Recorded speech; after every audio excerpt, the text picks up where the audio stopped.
Welcome to A State of Mind. I'm Paul John Dykes, and today I'm joined by Jim Simonetti so that we can talk about a fantastic achievement for the Jimmy Johnstone Academy. Jim, last night you won a National Community Award. Talk to us about the award ceremony last night. Brilliant. Unfortunately, it was by Zoom, or else we, for everybody, or else we could have had different people at the awards ceremony, including Mrs. Johnson, including Agnes, which should have been absolutely brilliant. But she's aware of it and she's absolutely delighted and happy. And she says that Jimmy would have been delighted and he'd have held that up there with some of the highest awards that's been bestowed on him in football. So I thought that was a really, really nice and lovely sentiment coming from a nice lady such as Agnes Johnston. Can I thank a few people that was involved in it? First of all, Paul, I'd like to thank Tina, Corey and Andy at the SFA, cracking people, good people. Been very supportive of Jimmy Johnston's Academy Charitable Trust. Fantastic. Police Scotland, Keith and his staff at South East Police, Mohammed, Alam, and all the various people from Freedom from Torture. I'd like also to thank Ben McPherson, Minister of Public Finance and Migration, who's based in Edinburgh. I met Ben at the Bemis Freedom from Torture football tournament. He thought we were doing a wonderful job and may it continue. So thanks very much for that, Ben. And thank you, the SFA, the Sunday Mail and McDonald's for honouring Jimmy Johnstone this award. There was many awards, Paul, and we were looking. There was like best coach in the community, best team, etc. But I think the award that we won is very fitting for projects in the community. Yes. In which we are. We're a community-based club, open to all. We've had over 20 plus nationalities been involved with us over the last 10 years since we've been based at Cathkin Park. So I think winning that award rates up there with me as well, with all the trophies that we've won in football. For Jimmy's name to be involved in a community, an award with the number of 7, it's Ward 7 in Glasgow.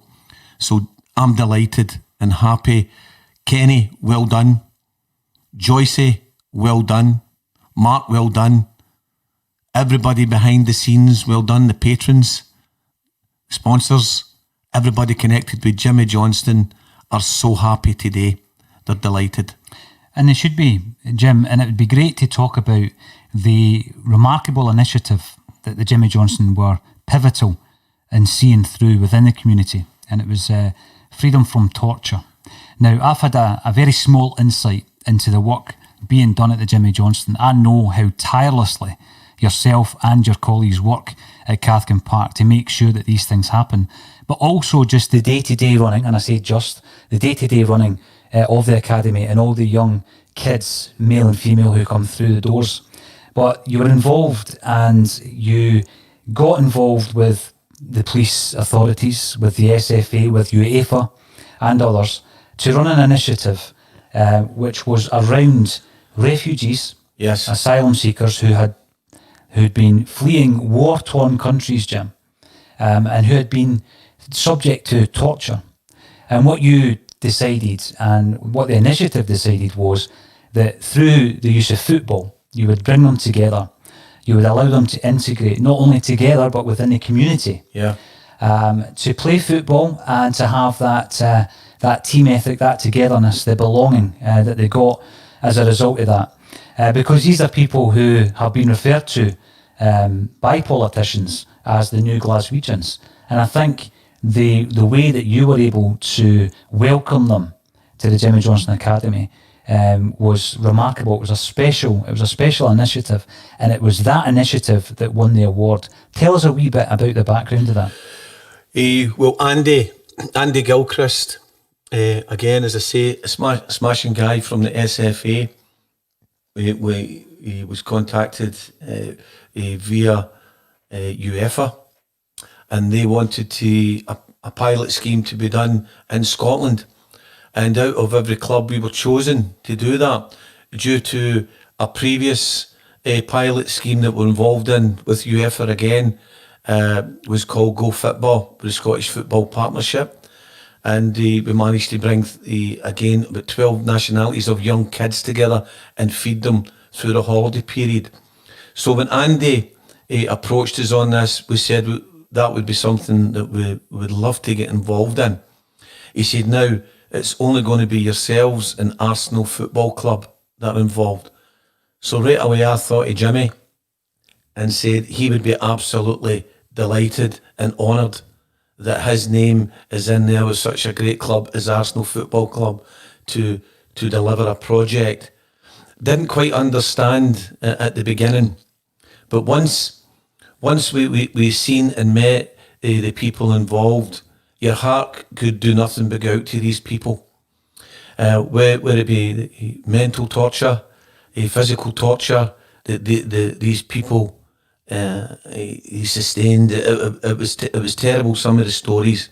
But what we done, and the team all round about us, we embraced these people, not thinking anymore that they were tortured or they were from Sierra Leone or they were from Iran or Iraq or other various places in the world.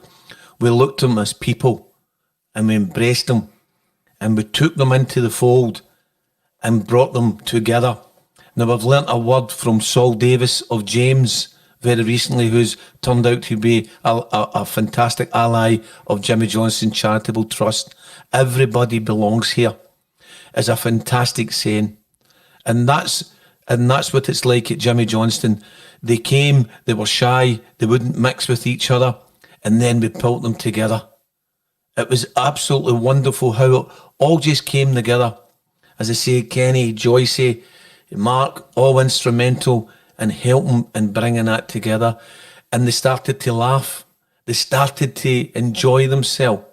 They started to become one, and they couldn't wait to come along and play. And after it, what we've done as well, the clubhouse, which is so beneficial in this project. They come in, these people who may have been enemies or who may have been different cultures started to sit down and eat and drink together, drinking water and drinking vegetarian dishes together and talking. And when are we playing again? When's the next time? Kenny gave them all Jimmy Johnstone tops, strips. The smile that brought on their faces was nothing short of being brilliant.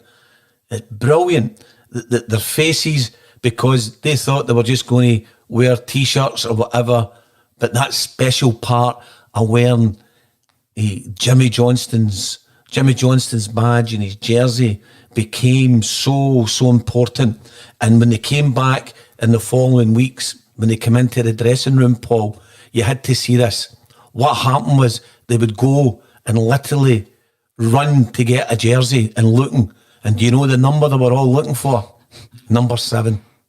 It was absolutely fantastic. And they couldn't wait. And they were disappointed when it was finished. Can we keep playing?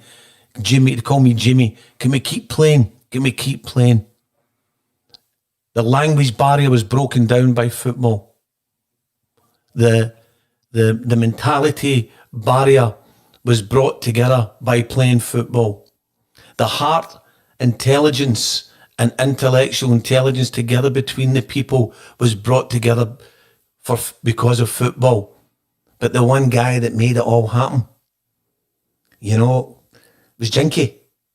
He worked such in mysterious ways even to this day.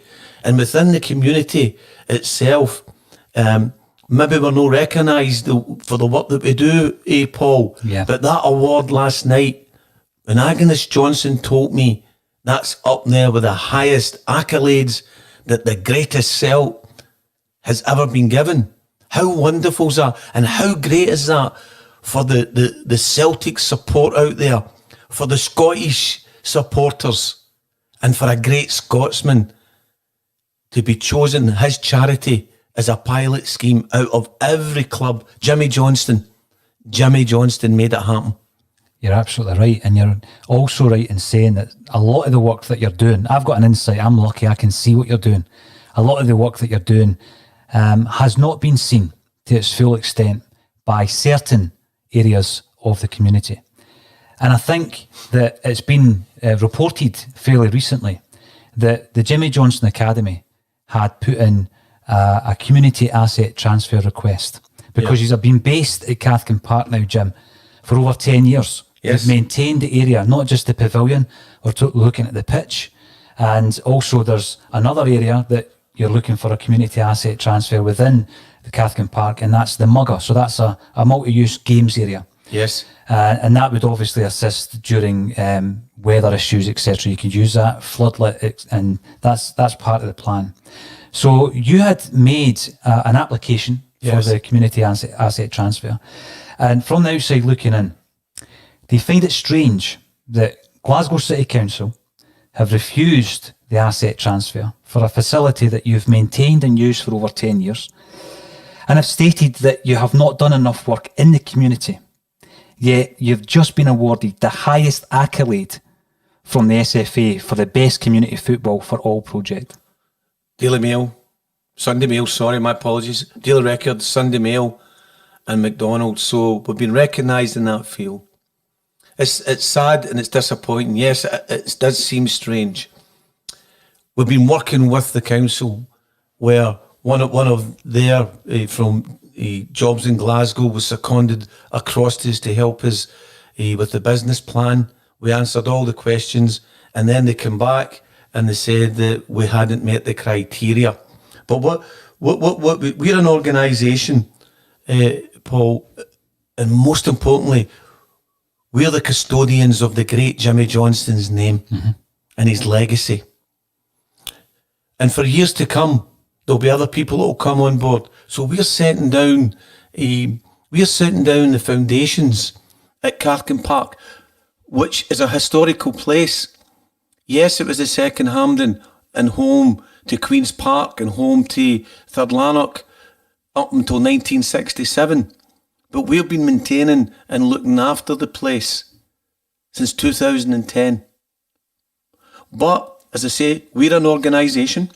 We respect the council's decision and we will sit down with our committee to address the issues raised by the council with regard to the submission.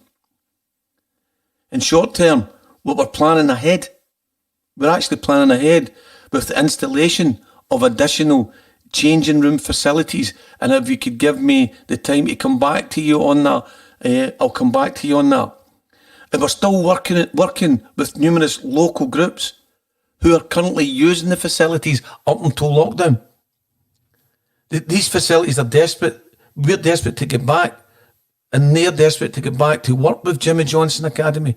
But importantly, we want to get back into the clubhouse and get things moving, to see friends and to see people who have been isolated, especially the dementia group, where Robert Harvey does a fantastic work with football memories. You've got to see this working, Paul. And when people come in and they see the history that we've made within Cathkin Park, these people's lives change, whether it be for 3 minutes, 4 minutes. But those 3 minutes and 4 minutes are magical. They're magical. So I would just like to state that we'll continue to look after and maintain the park, which we're doing at the moment. The guys are down cleaning out the Mugger yesterday, the day before, so that we can go in and train in there. You know, unfortunately, it's been the subject of vandalism. You know, we understand there's financial issues facing the council at this time. We would take it over. We would take it over and look at maintaining it and being a custodian of that facility for Glasgow as well. JJA That's the Jimmy Johnstone Academy Charitable Trust is prepared to invest in the park and ultimately the community. Now, there's been talk with various different people who don't want us to see us getting it, which is quite sad, and that includes the community, the community council, where we weren't met with respect, actually. And the name Jimmy Johnstone wasn't met with respect by the chairman. Disappointed in that. Mm-hmm. Now, we look at it, they've spread rumours that we're going to build walls, we're going to build houses, that's not what's going to happen. We've been working with the Scottish Glasgow District Youth Football League, where kids came there to play roughly around about 1800. We took the financial part of that to help these kids play. We don't charge anybody any money to come and use the facilities. The parents within our organisation set the fees of £8 per week. £8 per week. They've set those fees, and that's given across as a donation.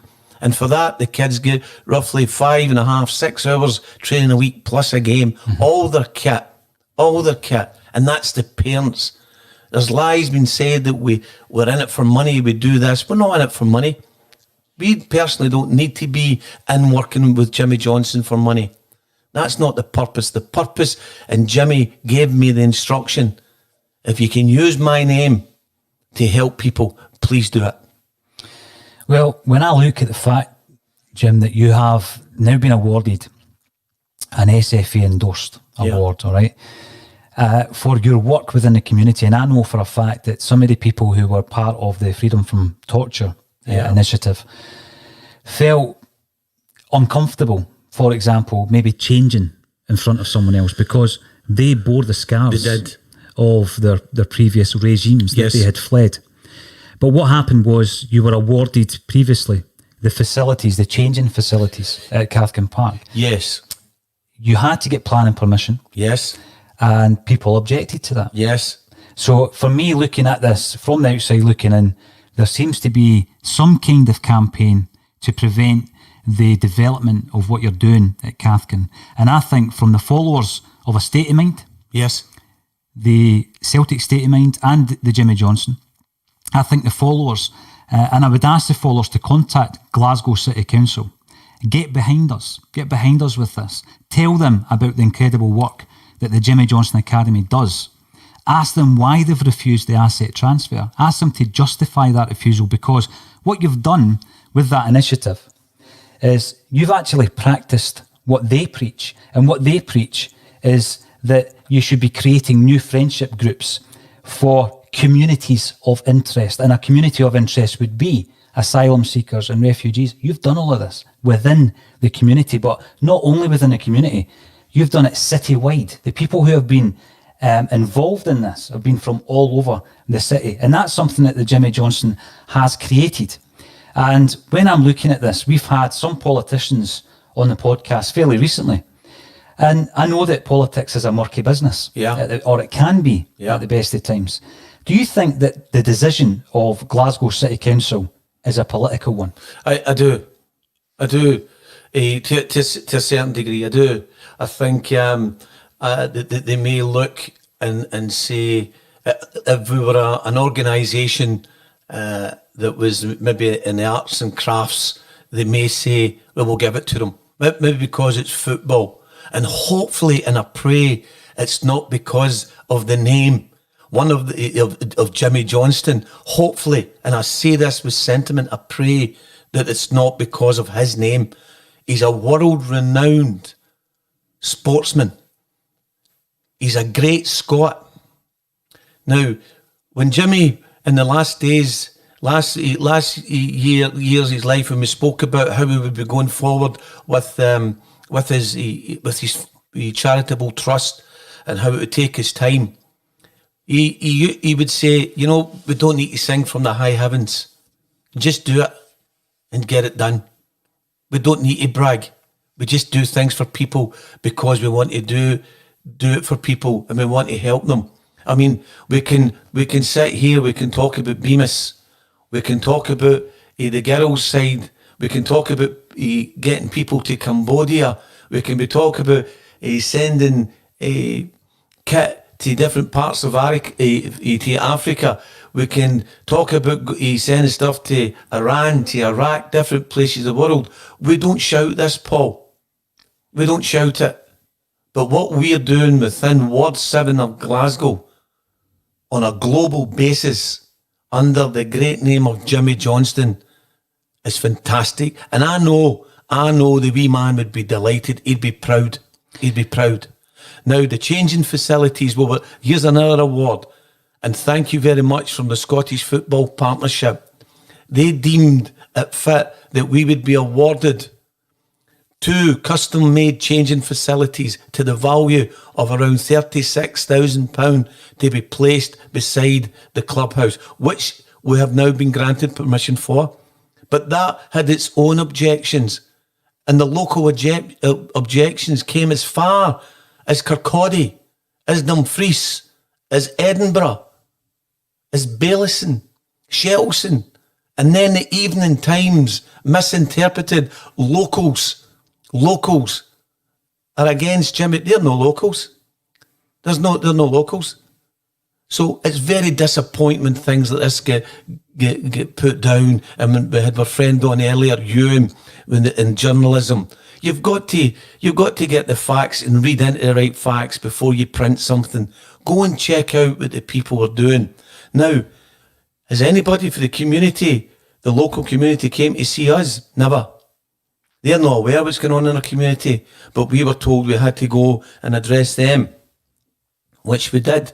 We opened up the premises for an open day as well, which you were there, the police were there, the fire brigade were there, the Freedom from Torture people were there, the Bemis people were there, the SFA was there, the SYFA was there, member of Rangers Football Club was there, member of Celtic Football Club came in. There was various players that's played with us, players that we've helped get to Rangers Football Club, Partick Thistle Football Club, Celtic Football Club, Annan Football Club, Clyde Football Club, Elgin Football Club. We're a club that people, when they see what we do, they love it. But the people who don't see it, maybe they've been a wee bit mischievous in the way they're looking at it. So very disappointed in the community asset transfer. But as I've said, we'll look at it professionally and we'll go back with our queries. Mischievous, mean-spirited in some ways as well, Jim, I would suggest. The Community Council, I cannot recall them attending the open day as well, because it was open to them to come along and see what the Jimmy Johnstone Academy does. What you've created with the initiative for Freedom from Torture is you've created a template for integration, which could be used across Scotland. Yes. And when you're doing that within the communities, it surprises me that the council have refused the community asset transfer based on your lack of engagement or work within the community. Now, how were you informed? How were you informed of their decision? So you weren't informed directly? No, the Evening Times contacted us. So they knew before we actually knew. Mm-hmm. They actually knew. But here's the important thing that I would like to say, Paul. We have been working with the council now for many years. Many years.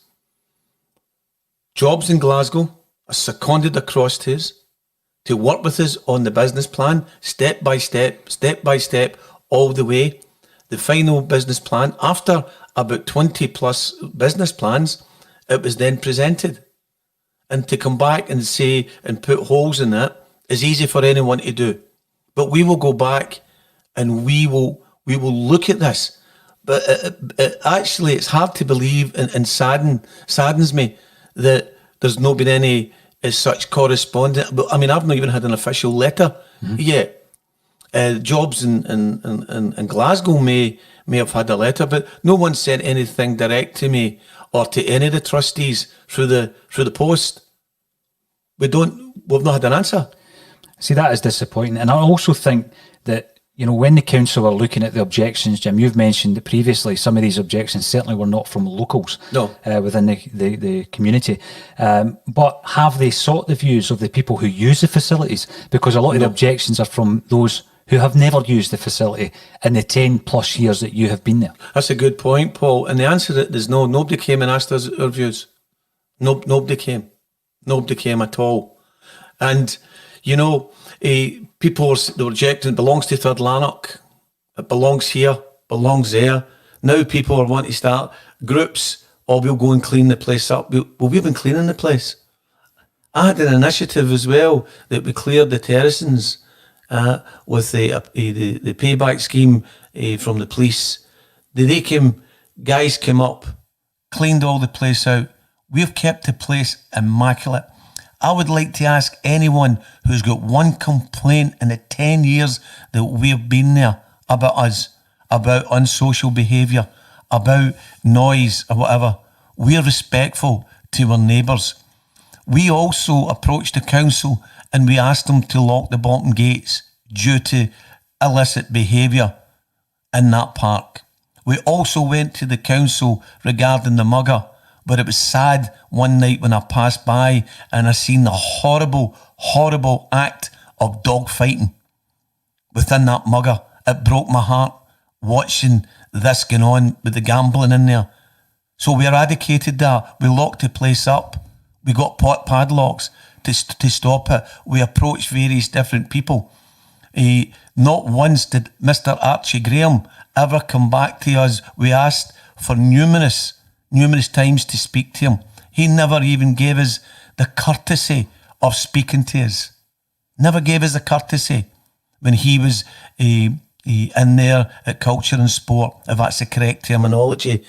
It was always a lower member of staff, and I don't mean that in a derogatory way, but we were always dealing with them. Jimmy Johnstone's Academy Charitable Trust has been transparent and open in everything they have done. There's never been any underhandedness. We've done everything that we see being done the correct way, and yet we get criticised. Well, in summary, Jim, you are looking to have a community asset transfer at Cathkin Park. It's been refused based on the fact that the work within the community that you've done is not sufficient. You've just been awarded last night with an SFA endorsed award for your work within the community.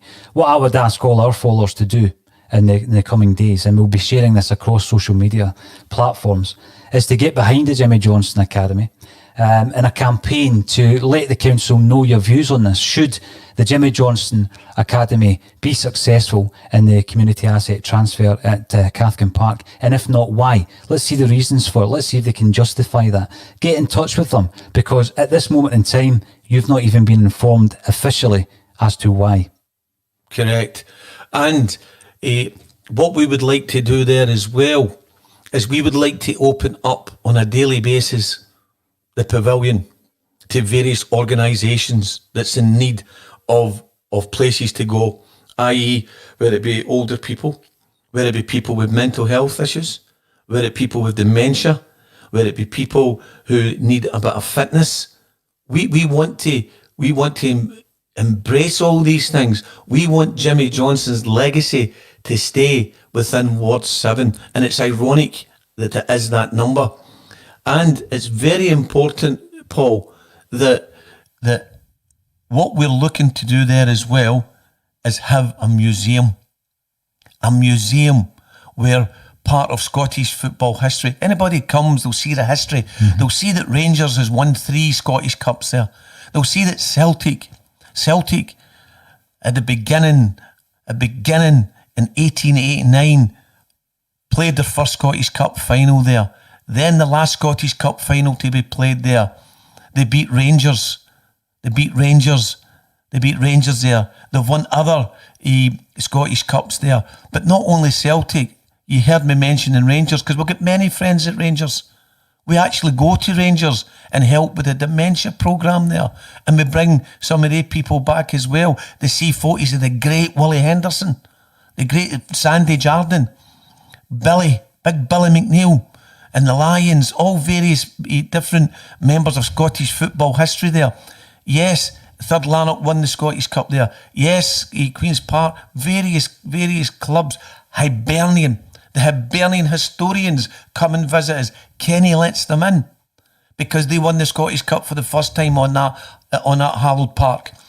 Heart of Midlothian won the Scottish Cup there. They came back. Willie Maley played on that park. James McGrory was signed on the park.